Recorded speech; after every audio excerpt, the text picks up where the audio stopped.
Hi friends, ನಮಸ್ಕಾರ. Welcome to my YouTube channel. ಇವತ್ತಿನ ವಿಡಿಯೋದಲ್ಲಿ ರೆಸ್ಟೋರೆಂಟ್ ಸ್ಟೈಲಲ್ಲಿ ಪಾಲಕ್ ಪನ್ನೀರ್ ಹೇಗೆ ಮಾಡೋದು ಅಂತ ತೋರಿಸ್ತಾ ಇದ್ದೀನಿ.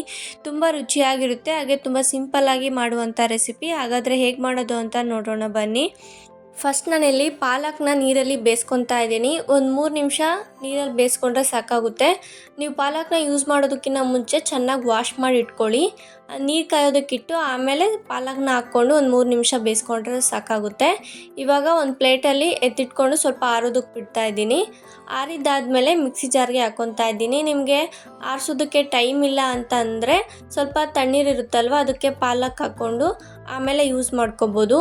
ಇವಾಗ 2 ಮೆಣಸಿನ್ಕಾಯಿನ ಹಾಕ್ಕೊತಾ ಇದ್ದೀನಿ. ಖಾರ ಇರೋದ್ರಿಂದ 2 ಹಾಕ್ಕೊಂಡಿದ್ದೀನಿ. ನಿಮಗೆ ಖಾರಕ್ಕೆ ಎಷ್ಟು ಬೇಕೋ ಅಷ್ಟು ನೋಡ್ಕೊಂಡು ಹಾಕ್ಕೊಳ್ಳಿ. ಹಾಗೆ ಒಂದು ಸ್ವಲ್ಪ ಶುಂಠಿ ಬೆಳ್ಳುಳ್ಳಿನ ಹಾಕ್ಕೊಂಡು ಸ್ವಲ್ಪ ಉಪ್ಪು ಹಾಕ್ಕೊಂಡು ರುಬ್ಕೊಂಬರ್ತಾ ಇದ್ದೀನಿ.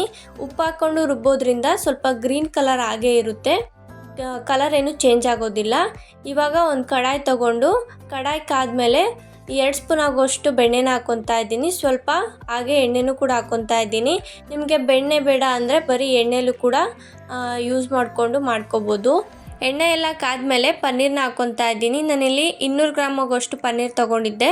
ಕ್ಯೂಬ್ ಶೇಪಲ್ಲಿ ಕಟ್ ಮಾಡಿ ಇಟ್ಕೊಂಡಿದ್ದೀನಿ. ಅದನ್ನು ಹಾಕ್ಕೊಂಡು ಸ್ವಲ್ಪ ಹೊತ್ತು ಫ್ರೈ ಮಾಡ್ಕೋಬೇಕಾಗುತ್ತೆ. ಫ್ಲೇಮ್ನ ಮೀಡಿಯಮ್ ಫ್ಲೇಮಲ್ಲಿ ಇಟ್ಕೊಂಡು ಫ್ರೈ ಮಾಡ್ಕೊಳ್ಳಿ. ಮನೆಯಲ್ಲೇ ಮಾಡಿರೋ ಪನ್ನೀರ್ ಆದರೆ ಹಾಗೆ ಯೂಸ್ ಮಾಡ್ಕೋಬೋದು. ನಾನಿಲ್ಲಿ ಶಾಪಿಂದ ತಂದಿರೋ ಪನ್ನೀರ್ ಆಗಿರೋದ್ರಿಂದ ಸ್ವಲ್ಪ ಎಣ್ಣೆಲಿ ಫ್ರೈ ಮಾಡ್ಕೊತಾ ಇದ್ದೀನಿ.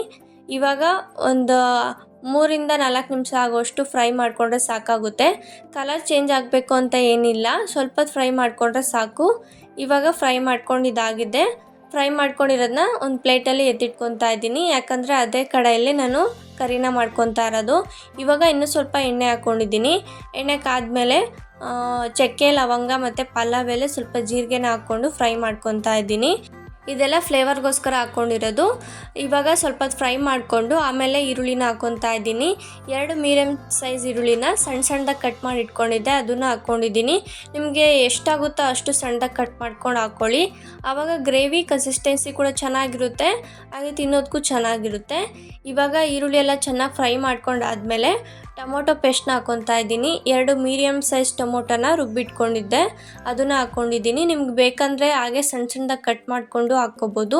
ಈ ಥರ ರುಬ್ಬಿ ಹಾಕೋದ್ರಿಂದ ಕನ್ಸಿಸ್ಟೆನ್ಸಿ ಚೆನ್ನಾಗಿರುತ್ತೆ, ಅದಕ್ಕೋಸ್ಕರ ರುಬ್ಬಿ ಹಾಕ್ಕೊಂಡಿದ್ದೀನಿ.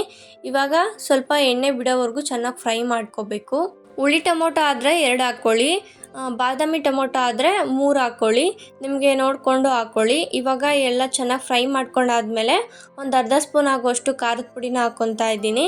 ಖಾರಕ್ಕೆ ಎಷ್ಟು ಬೇಕು ಅಷ್ಟು ನೋಡ್ಕೊಂಡು ಹಾಕ್ಕೊಳ್ಳಿ. ಆಲ್ರೆಡಿ 2 ಮೆಣಸಿನ್ಕಾಯಿನೂ ಕೂಡ ರುಬ್ಬೋದಕ್ಕೆ ಹಾಕಿದ್ದೆ. ಹಾಗೆ ಒಂದು ಸ್ವಲ್ಪ 1/4 ಸ್ಪೂನ್ ಆಗೋಷ್ಟು ಅರಿಶಿನ ಹಾಕ್ಕೊಂಡಿದ್ದೀನಿ. ಜೊತೆಗೆ ಅರ್ಧ ಸ್ಪೂನ್ ಆಗೋಷ್ಟು ಗರಂ ಮಸಾಲನೂ ಕೂಡ ಹಾಕ್ಕೊಂಡು ಚೆನ್ನಾಗಿ ಫ್ರೈ ಮಾಡ್ಕೊತಾ ಇದ್ದೀನಿ. ಈ ಥರ ಎಲ್ಲ ಚೆನ್ನಾಗಿ ಫ್ರೈ ಮಾಡ್ಕೊಳ್ಳೋದ್ರಿಂದ ಟೇಸ್ಟು ತುಂಬ ಚೆನ್ನಾಗಿರುತ್ತೆ, ಅದಕ್ಕೋಸ್ಕರ ಎಣ್ಣೆಲೆ ಚೆನ್ನಾಗಿ ಫ್ರೈ ಮಾಡ್ಕೊಳ್ಳಿ. ಇವಾಗ ಸ್ವಲ್ಪ ಎಣ್ಣೆ ಬಿಡೋವರೆಗೂ ಚೆನ್ನಾಗಿ ಫ್ರೈ ಮಾಡ್ಕೊಂಡಿದ್ದೀನಿ. ಫ್ರೈ ಮಾಡ್ಕೊಂಡಾದ್ಮೇಲೆ ಇವಾಗ ರುಬ್ಬಿರುವಂಥ ಪಾಲಕ್ದು ಪೇಸ್ಟ್ ಇರುತ್ತಲ್ವ, ಅದನ್ನು ಕೂಡ ಹಾಕ್ಕೊತಾ ಇದ್ದೀನಿ. ಹಾಕ್ಕೊಂಡಾದ್ಮೇಲೆ ಚೆನ್ನಾಗಿ ಮಿಕ್ಸ್ ಮಾಡ್ಕೊಳ್ಳಿ. ಹಾಗೆ ಮಿಕ್ಸಿ ಜಾರ್ಗೆ ಸ್ವಲ್ಪ ನೀರು ಹಾಕ್ಕೊಂಡು ಎಲ್ಲ ಕ್ಲೀನ್ ಮಾಡಿಕೊಂಡು ಹಾಕ್ಕೊಂಡಿದ್ದೀನಿ. ನಿಮಗೆ ಗ್ರೇವಿ ಯಾವ ಕನ್ಸಿಸ್ಟೆನ್ಸಿ ಬೇಕೋ ಆ ಕನ್ಸಿಸ್ಟೆನ್ಸಿಲಿ ಗ್ರೇವಿನ ಮಾಡ್ಕೊಳ್ಳಿ. ಸ್ವಲ್ಪ ನೀರು ನೋಡ್ಕೊಂಡು ಹಾಕ್ಕೊಳ್ಳಿ. ಚಪಾತಿ ಮತ್ತು ರೋಟಿ ಅದಕ್ಕೆಲ್ಲ ಮಾಡೋದ್ರಿದ್ರೆ ಸ್ವಲ್ಪ ಗಟ್ಟಿಗೆ ಮಾಡ್ಕೊಳ್ಳಿ. ಅನ್ನಕ್ಕೆ ಏನಾದರೂ ಮಾಡೋದ್ರಿದ್ರೆ ಸ್ವಲ್ಪ ನೀರು ಹಾಕ್ಕೊಳ್ಳಿ. ಇವಾಗ ನೋಡಿ, ನಾನು ಈ ಕನ್ಸಿಸ್ಟೆನ್ಸಿಲಿ ಗ್ರೇವಿನ ಮಾಡ್ಕೊತಾ ಇದ್ದೀನಿ. ಒಂದು ಸಲ ಎಲ್ಲ ಚೆನ್ನಾಗಿ ಮಿಕ್ಸ್ ಮಾಡಿಕೊಂಡು ಇವಾಗ ಫ್ರೈ ಮಾಡ್ಕೊಂಡಿರೋವಂಥ ಪನ್ನೀರನ್ನ ಒಂದೊಂದೇ ಹಾಕ್ಕೊತಾ ಇದ್ದೀನಿ. ನಿಮಗೆ ಪನ್ನೀರ್ ಇನ್ನೂ ಜಾಸ್ತಿ ಬೇಕು ಅಂದರೆ ಜಾಸ್ತಿ ಹಾಕ್ಕೊಳ್ಳಿ. ಗ್ರೇವಿ ಎಷ್ಟಿರುತ್ತೋ ಅಷ್ಟು ನೋಡಿಕೊಂಡು ಪನ್ನೀರನ್ನ ಹಾಕ್ಕೊಳ್ಳಿ. ಈ ಥರ ಎಣ್ಣೆಲಿ ಫ್ರೈ ಮಾಡಿ ಪನ್ನೀರ್ ಹಾಕೋದ್ರಿಂದ ಒಳಗಡೆ ಸಾಫ್ಟಾಗಿ ತುಂಬ ಚೆನ್ನಾಗಿರುತ್ತೆ, ಅದಕ್ಕೋಸ್ಕರ ಈ ಬೆಣ್ಣೆಲಿ ಮತ್ತು ಎಣ್ಣೆಲಿ ಫ್ರೈ ಮಾಡ್ಕೊಂಡಿರೋದು.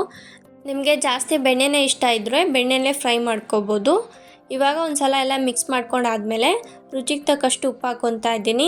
ನಾನು ರುಬ್ಬೋದಕ್ಕೆ ಸ್ವಲ್ಪ ಹಾಕ್ಕೊಂಡಿದ್ದೆ, ಅದು ಬಿಟ್ಟು ಇವಾಗೆ ಹಾಕ್ಕೊತಾ ಇರೋದು. ನಿಮಗೆ ರುಚಿಗೆ ಎಷ್ಟು ಬೇಕೋ ಅಷ್ಟು ನೋಡ್ಕೊಂಡು ಹಾಕ್ಕೊಳ್ಳಿ. ಹಾಕ್ಕೊಂಡಾದ್ಮೇಲೆ ಒಂದು ಸಲ ಚೆನ್ನಾಗಿ ಮಿಕ್ಸ್ ಮಾಡಿಕೊಂಡು ಪ್ಲೇಟ್ನ ಕ್ಲೋಸ್ ಮಾಡಿಕೊಂಡು ಒಂದು 5 ನಿಮಿಷ ಮೀಡಿಯಮ್ ಫ್ಲೇಮಲ್ಲಿ ಬೇಯಿಸ್ಕೊತಾ ಇದ್ದೀನಿ. ನೋಡಿ, ಇವಾಗ ಒಂದು 5 ನಿಮಿಷ ಆದಮೇಲೆ ಓಪನ್ ಮಾಡ್ತಾ ಇದ್ದೀನಿ. ಕಲರ್ ಸ್ವಲ್ಪ ಚೇಂಜ್ ಆಗಿದೆ, ಹಾಗೆ ಗ್ರೇವಿ ಕನ್ಸಿಸ್ಟೆನ್ಸಿ ಕೂಡ ಕರೆಕ್ಟಾಗಿದೆ. ಇವಾಗ ಇನ್ನೊಂದು ಸಲ ಚೆನ್ನಾಗಿ ಮಿಕ್ಸ್ ಮಾಡ್ಕೊತಾ ಇದ್ದೀನಿ.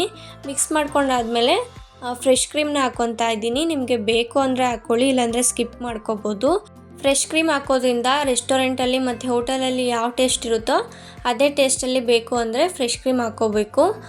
ಫ್ರೆಶ್ ಕ್ರೀಮ್ ಇಲ್ಲ ಅಂದರೆ ಹಾಲಿನ ಕೆನೆ ಇರುತ್ತಲ್ವ ಅದನ್ನು ಸ್ವಲ್ಪ ಬೀಟ್ ಮಾಡಿಕೊಂಡು ಯೂಸ್ ಮಾಡ್ಕೋಬೋದು. ಇಲ್ಲಾಂದರೆ ಸ್ವಲ್ಪ ಗೋಡಂಬಿನ ಮಿಕ್ಸಿ ಜಾರಲ್ಲಿ ಮಿಕ್ಸಿ ಮಾಡಿಕೊಂಡು ಅದು ಕೂಡ ಹಾಕ್ಕೋಬೋದು.